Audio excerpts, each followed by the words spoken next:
Yezekel 8-ci fəsil. Rəbbin məbədində bütpərəstlik. Sürgünlüyümüzün 6-cı ilində, 6-cı ayın 5-ci günü mən evdə oturmuşdum və Yahuda ağsaqqalları da qarşımda əyləşmişdi. O zaman orada üstümə Xudavənd Rəbbin əli indi. Mən baxıb insana oxşar bir surət gördüm.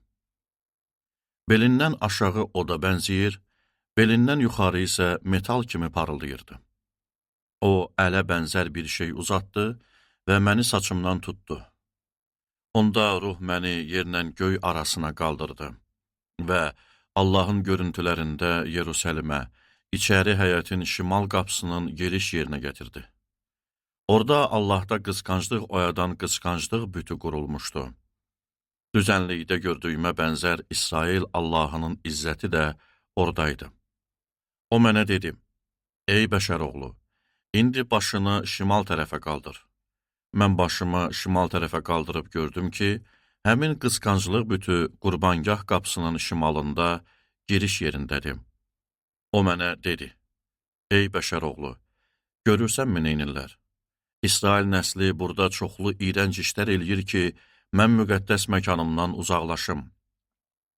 Hələ bundan da iyrənc şeylər görəcəksən. O məni həyətin giriş yerinə gətirdi. Mən baxıb gördüm ki, divarda bir dəlik var.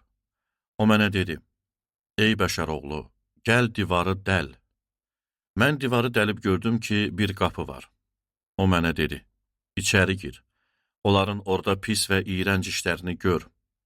Mən içəri girib gördüm ki, hər cür sürünənlərin, mənfur heyvanların surəti və İsrail nəslinin bütlərinin hamısının təsviri hər tərəfdən divara çəkilib. İsrail nəslinin ağsaqqallarından 70 nəfər onların önündə durmuşdu. Şafan oğlu Yaazanya da onların arasında dayanmışdı. Hər birinin əlində buxurdan var idi və buxurun ətri bulud kimi göyə qalxırdı.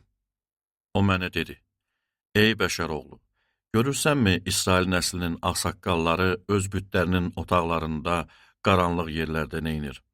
Ona görə ki, onlar, Rəbb bizi görmür, Rəbb ölkəni tərk elədi deyir. O, yenə mənə dedi, hələ onların bundan da iyrənc işlərini görəcəksən. O məni Rəbbin məbədinin şimal tərəfdəki qapısının giriş yerinə gətirdi. Mən gördüm ki, Tammuz bütü üçün ağlayan qadınlar orada oturub. O mənə dedi, görürsənmi, bəşər oğlu, hələ bundan da iyrənc şeylər görəcəksən. O məni Rəbbin məbədinin içəri həyətinə gətirdi. Gördüm ki, Rəbbin məbədinin giriş yerində eyvanla qurbangah arasında arxaları Rəbbin məbədinə, üzləri isə şərqə çevrilmiş təxminən 25 kişi var. Onlar şərqə üst tutaraq günəşə sitayiş eləyirdi. O mənə dedi, görürsənmi, bəşər oğlu, məyər Yahuda nəsli üçün burada elədikləri iyrənc işlər az idi ki, üstəlik ölkəni zorakılıqla doldurur və bununla məni daha da qəzəbləndirirlər?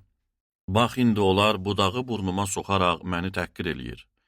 Buna görə mən də qəzəblə rəftar eləyəcəyəm. Onlara yazığım gəlməyəcək və rəhm eləməyəcəyəm. Məni ucadan çağırsalar da onlara qulaq asmayacağam.